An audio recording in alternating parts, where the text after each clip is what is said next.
సంవత్సరాల తరబడి ఎన్ని మందులు వాడినా మీ మోకాల నొప్పులు తగ్గట్లేదా? ప్రాణ పెయిన్ క్లినిక్ లో అత్యాధునిక చికిత్స. వచ్చాడు సరైనోడు, మళ్ళీ సరైన ప్లేస్ లోకే వచ్చాడు. ఏవి రంగనాథ్ ఈసారి GHMC enforcement, vigilance and disaster management commissioner గా వచ్చారు. పోలీస్ ఆఫీసర్ గా విధుల నిర్వహణలో మంచి గుర్తింపు పొందిన రంగనాథ్ ఈసారి హైదరాబాద్ మహానగరపాలక మండలిలో భాగమయ్యారు. రాష్ట్ర ప్రభుత్వం ఉత్తర్వుల మేరకు GHMC enforcement, vigilance and disaster management commissioner గా బుధవారం బాధ్యతలు స్వీకరించారు.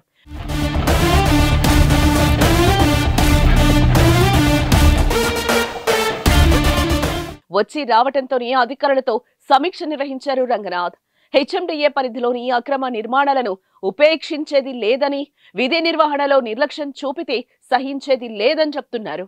ముఖ్యమంత్రి రేవంత్ రెడ్డి ఎంతో నమ్మకంతో అప్పగించిన తన బాధ్యతను సమర్థవంతంగా నిర్వహించేందుకు అందరి సహకారం కావాలన్నారు రంగనాథ్. రంగనాథ్ ఎక్కడున్నా అక్కడ సంస్కరణలు అమలవుతాయి.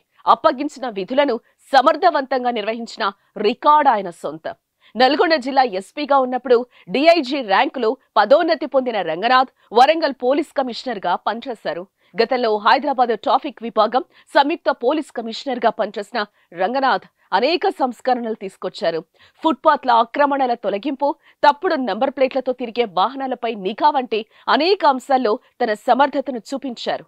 ఏళ్ల తరబడి పెండింగ్ లో ఉన్న ట్రాఫిక్ లోక్ అదాలత్ను ఆన్లైన్ లో నిర్వహించేలా చేశారు రంగనాథ్. ట్రాఫిక్ విభాగంలోనూ టెలికాన్ఫరెన్స్ నిర్వహణ, కార్లకు బ్లాక్ ఫిలిం తొలగింపు, అతిగా శబ్దం చేసే హార్న్ల తొలగింపు, ఇలా అనేక సంస్కరణలు తీసుకొచ్చారు ఆయన. ఇప్పుడు ఏవి రంగనాథ్ జీహెచ్ఎంసీ ఎన్ఫోర్స్మెంట్ అధికారిగా బాధ్యతలు చేపట్టిన రంగనాథ్ ఇప్పుడు సిటీలో అక్రమణల తొలగింపుపై దృష్టి సారించబోతున్నారు. అక్రమ కట్టడాలు, ట్రాఫిక్ వంటి అనేక అంశాలపైన ఆయన దృష్టి సారించనున్నారు.